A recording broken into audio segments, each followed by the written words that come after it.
YouTube, Dawson Rider here. Welcome to my review for Kamen Rider Gavv Episode 8, I believe it is. Episode 8, sometimes I forget the number of the episode, but it'll be right in the description.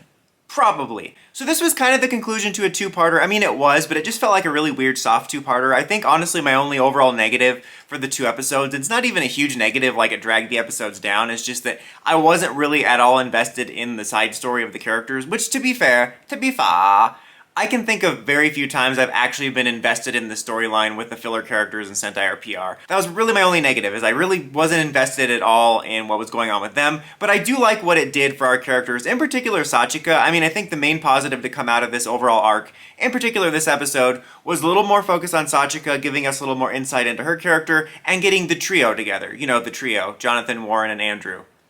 That's Tucker's brother. I really liked that focus on Sachika. It was primarily on her point of view of wanting to sort of, bring joy to people's lives, but not always feeling like she can navigate it right, and feeling guilty about that, and having people tell her, like, well, I've suffered more than you, so you don't understand. And I just thought it was a set of nice scenes of her opening up, and in particular her and Shoma. And, I hate to keep going back to Gotchard comparisons, but I can't help compare it to just how genuine some of these scenes feel. Again, I can't help but compare it because last year it had me questioning, like, maybe I'm just not into Rider anymore, despite the fact that I think that's funny. Because I enjoyed, like I said, Geats and Revice, but just that one series, I think just watching it all year long had me questioning it. But then these scenes, I'm like, no, this can be more than just a toy commercial and loud sounds. There's like nice little moments that Sachika just felt so much more genuine, and I cared about her so much more than last year's female lead, which was Rin. And I didn't hate Rin. I saw her get a lot of hate, like same thing with Hotaro, like comparing similar performances. I thought she was just mostly flat.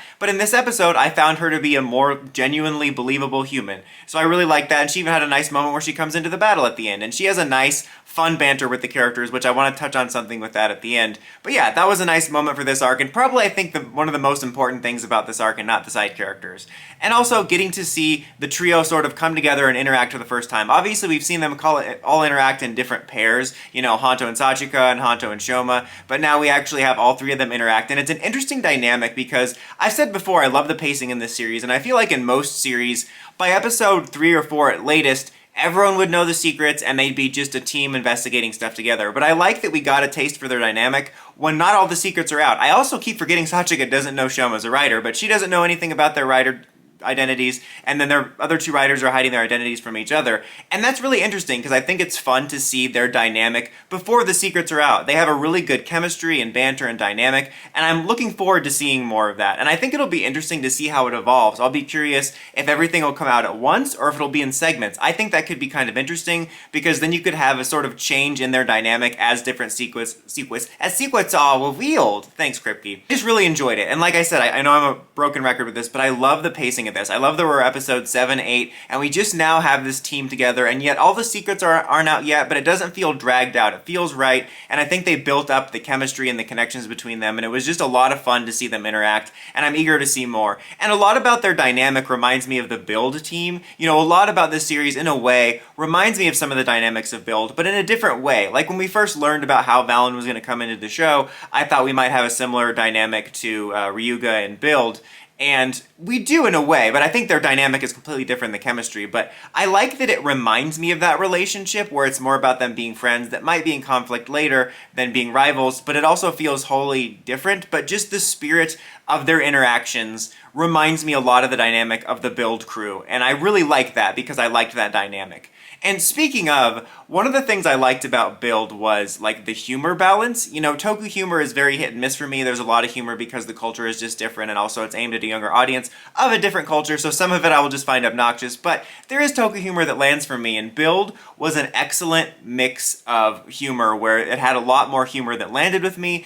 and it was blended together well with the drama and the story, where it didn't feel overwhelming, and there's just lots of really funny beats in here. I mean, just in general, the cast interactions, like I said, I think they do a good job with that, but also little moments like when they're trying to hide their identities from each other, and Gav's transforming, and he's trying to bring in all the little gummies so that you can't see him transforming behind the door. That was hilarious, both because we know he's trying to hide his identity, so it added to that really funny dynamic, and they keep flashing over, too, to that dynamic of them I keep saying the word dynamic. What is this, a Ghost Ager episode?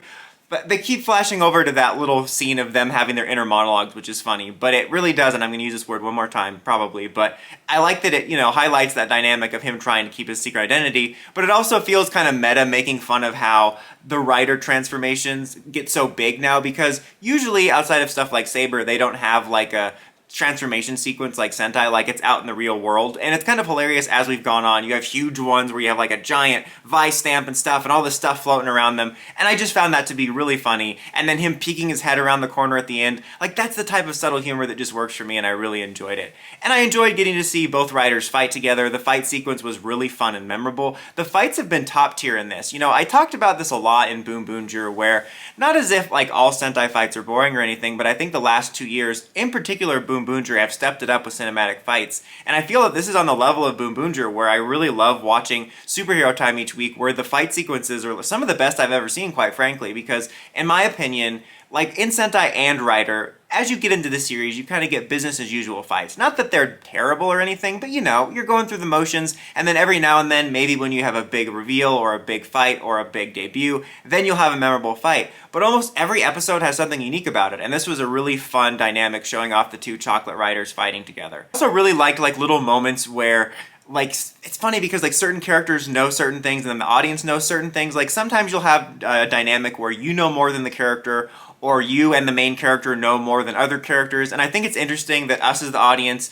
are along with the journeys of both Shoma and Honto with what they know, and watching them navigate a scene, knowing what each other knows, and they're trying to hide it from each other is funny. Like when he finds out that, oh, Honto knows about the stomach thing because he talked to the shady guy, and those dynamics are just a lot of fun too, and I really like that. And just circling back to that thing at the beginning, I really like that dynamic of we have the trio together, probably going to be working together more now, but everything's not revealed yet and it feels natural. But yeah, still really loving the show. Like I'm just so happy to enjoy it every week. It doesn't feel like, oh, I gotta get this out of the way, let me watch it as soon as it's out. Like I always make sure to sit down and watch it when I'm ready to enjoy it, and just, yeah, really loving the show. What did you guys think of the episode? Let me know in the comments as always. Until next time, don't forget to like, comment, subscribe, and climb the steps and ring that bell to get notifications for my videos. Dawson Rider, signing out.